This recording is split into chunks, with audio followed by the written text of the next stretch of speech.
எல்லாரும் ஃபர்ஸ்ட் இந்த கமெண்டை கொஞ்சம் பாருங்களேன். நூப் முடிஞ்சா 1v1ல வின் பண்ணுடா, நீ வின் பண்ணினா வீக்லி போட்டு விட்றேன்.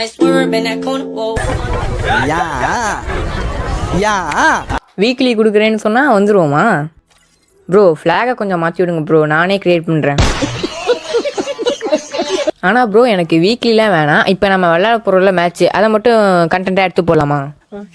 நெக்ஸ்ட்டு நானுமே மேட்சை ஸ்டார்ட் பண்ணி விளையாட ஆரம்பிச்சிட்டோம். ஃபர்ஸ்ட் ரவுண்ட் பார்த்தீங்கன்னா நான் அவரை அடிச்சிருவேன். அடித்தோன்னா டிமித்ரி போட்டுருவார். நானுமே அவரை கில்லே எடுத்திருக்க மாட்டேன். அதுதான் நான் பண்ண பெரிய தப்பு. ஏன்னா அவர் நம்மளை அடிச்சிட்டாரு. ஏன் உனக்கு இந்த வேலை? இது தேவைதானா? அடுத்த ரவுண்ட் நான் சீக்கிரமே அவரை அடித்து முடிச்சிருப்பேன். கொஞ்ச நேரம் அப்படியே ஆட்டத்தை போட்டு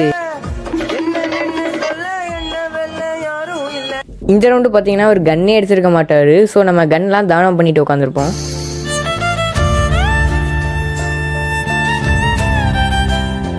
ஷார்ட்ஸில் இதுக்கு மேலே போட முடியல. பார்ட் 2ல தரமான அவர் சம்பவம் பண்ணியிருப்பாரு. ஸோ மறக்காமல் பாருங்கள்.